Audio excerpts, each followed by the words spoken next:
Cena Preta para mim é o axé das ruas, é o axé da roda de capoeira, axé dos meus ancestrais, axé do meu povo, da minha família, dos meus amigos, dos meus irmãos. Isso para mim é Cena Preta.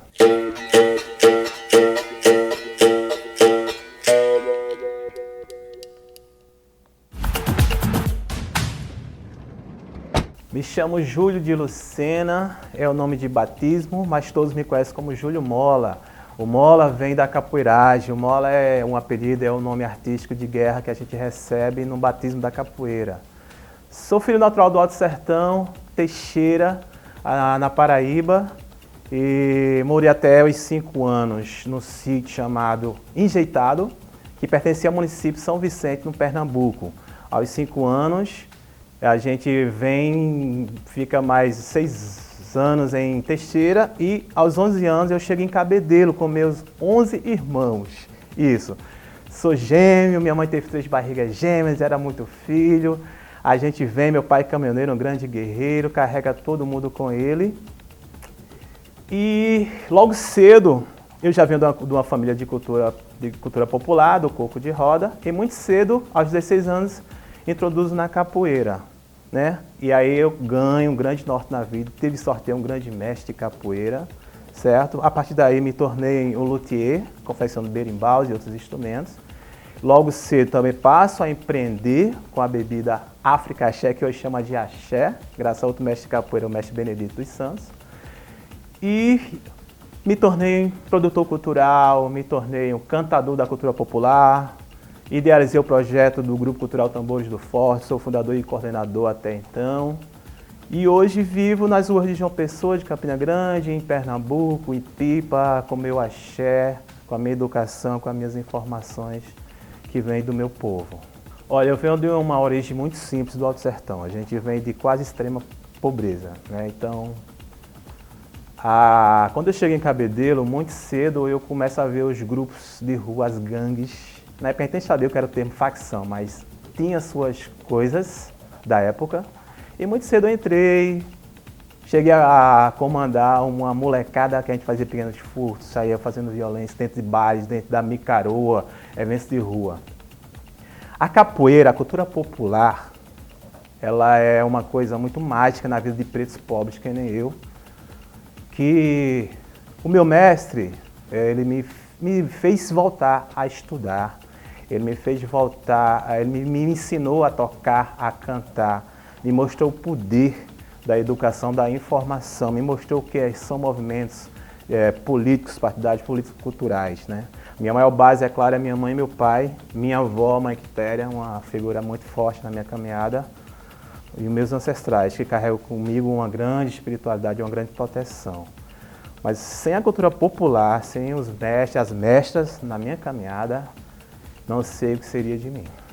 Eu acredito que a capoeira, através da espiritualidade, porque a capoeira ela vai muito além dessa coisa física. A capoeira tem uma coisa subjetiva que só os capoeiras sentem. Capoeiristas é uma coisa, capoeira é outra. O capoeira é aquele ser sensível, guiado espiritualmente, saca? Mas também da luta física, da luta espiritual, da questão de uma visão mais ampla. Dentro desse período de andar de galera, muitos irmãos saíram para a capoeira. A gente entrou na ideia de aprender a lutar melhor, brigar melhor. E aí tivemos a sorte de pegar um bom mestre, o mestre nos educou, nos deu o norte. Muito cedo eu me tornei um educador, muitos dos amigos e irmãos pararam na caminhada, outros também construíram família, mas também não quiseram mais na capoeira nem ir para outro mundo, voltar. Outros simplesmente não conseguiram sair e a gente já sabe qual é o final de todos, da maioria. E eu me tornei um educador, me tornei um agente cultural até os dias de hoje. Uma forma de troca, uma forma de reconhecer, de doação à própria capoeira, porque o que a capoeira fez comigo, eu vi o poder. E aí acabei repassando para muita criança de comunidade. Dei aula em quase todas as escolas de Cabedelo, palestrei na universidade, dei aula na universidade, coisas rápidas, cursos sim.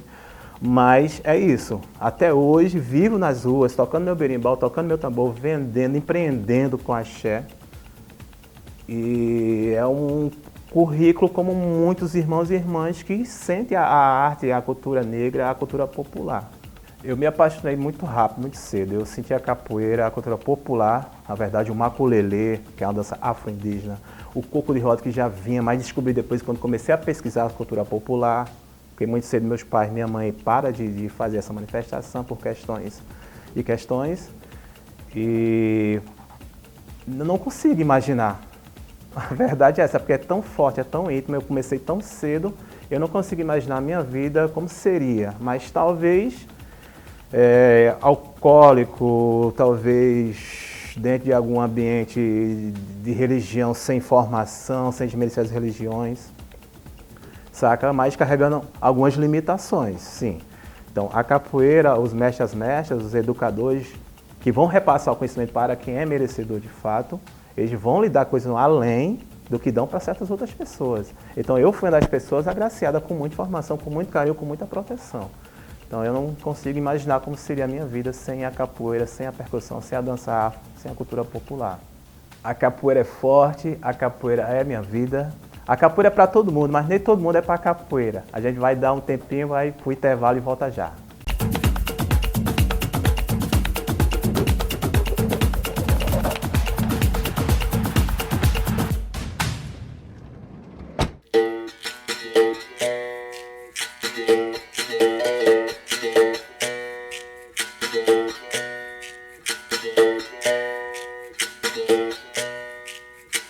Peço licença e agora eu vou contar a história de uma luta, a história da escravidão.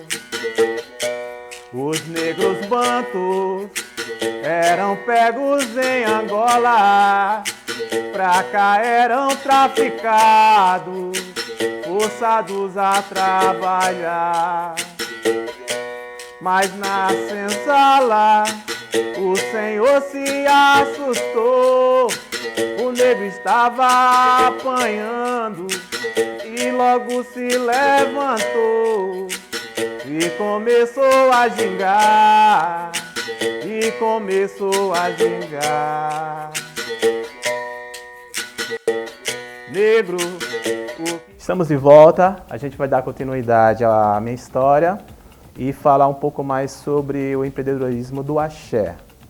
Mas para reforçar um pouco da minha história, né, o que faço, o que desenvolvo, sou professor de capoeira, sou luthier, eu coordeno o grupo Tambores do Forte na Fortaleza de Santa Catarina, em Cabedelo. Fui um dos premiados no Expo Favela, que é um evento de potência maravilhoso, e estou aí na caminhada para crescimento dessa cultura popular. O axé do Mola foi um presente dado pelos ancestrais através do mestre Benedito dos Santos, que era um grande capoeira, um amante da parte da história, dos fundamentos. E o mesmo empreendia com a bebida chamada África Axé. Me convidou para fazer essa parceria para a gente vender junto, e eu saí nos eventos vendendo e fazendo baile afro em Cabedelo, e era a bebida oficial do bar. Chega uma hora que eu, além de cliente, eu amava essa bebida, amo. Eu cheguei para ele e falei, olha, eu estou desenvolvendo uma bebida parecida, com todo respeito, eu dando satisfação. Ele falou, ô Júlio, vem cá. Me chamou, estava acontecendo uma roda na Festa das Neves, a roda de 6 horas do mestre Robson. E ele falou, vou te ensinar.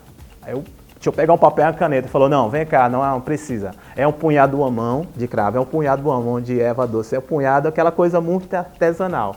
Aí perguntei para ele, mestre, eu posso vender, posso comercializar? Ele falou, claro, só muda o nome. Aí é difícil, porque já tinha um público grande no centro histórico, o filho já tinha nome e eu fiquei como? Sabendo que em Olinda já existia um axé, da Casa do Axé, eu simplesmente tirei o África, ele ficou só axé e comecei a fazer de uma outra forma que o Bené não conseguia, porque já trabalhava em outras áreas, e eu realmente passei a viver disso. Além das aulas de capoeira dentro de escolas, instituições, virou o meu carro-chefe pouco a pouco. Até hoje, e eu acredito muito nesse empreendedorismo, né? Porque todos sabem do mercado, do comércio da bebida, mas vai muito além. Através do Axé do Mola, a gente consegue apoiar vários eventos culturais, de cultura popular. A gente, além de produzir todos os sábados no Beco Cultural da Cachaçaria Felipé, com o som, com o nosso som, com a nossa força, nossos grupos, nosso know-how entre os grupos e artistas. Né? A gente já apoiou o Coco do Ipiranga, do Guruji. A gente levou nosso som, nosso axé para vários bares, revendendo para eles ganharem. Né? Então o axé do Mola vai muito além.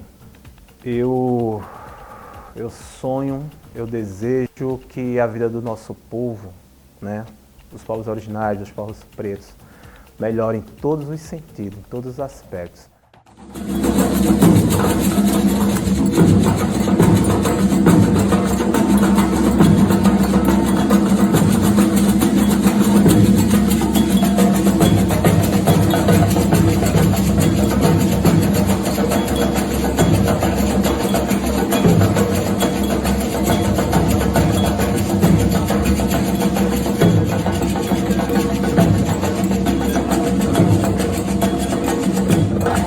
Desde criança eu carrego muita força, muita energia, muita proteção.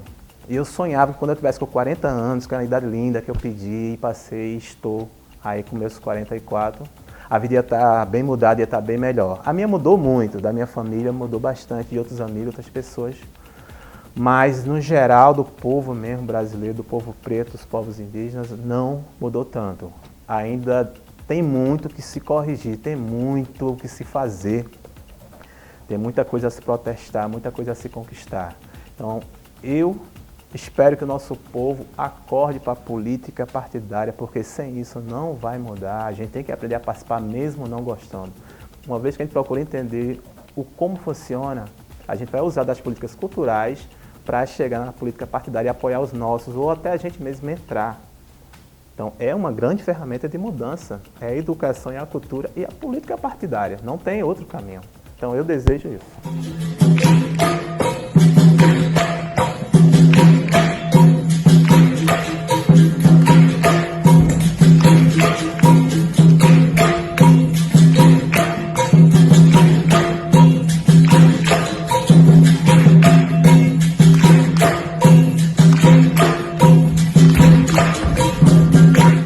O que me faz não desistir, eu coloco na conta do espiritual, primeiramente, porque como eu sou um homem de fé, eu acredito nos meus guias, no meu povo maior, no meu povo espiritual, no Deus maior.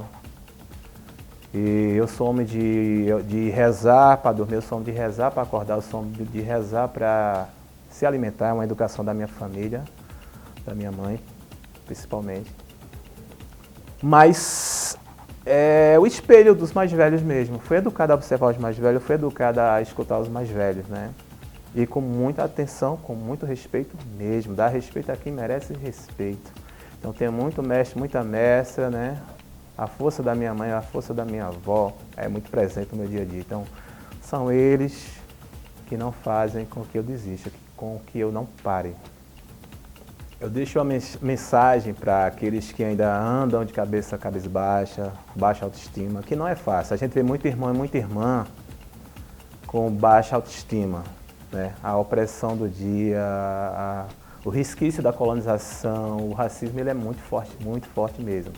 Então é preciso ter muita fé, gente, sabe?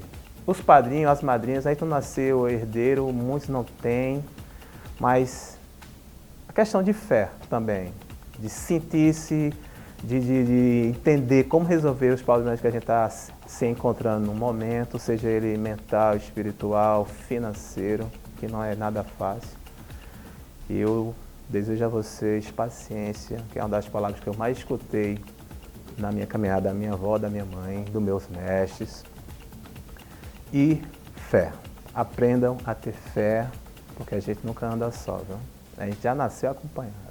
Choro ma pepe choro do choro do Olua ema choro ma pepe choro do choro do Olua ema choro ma pepe choro do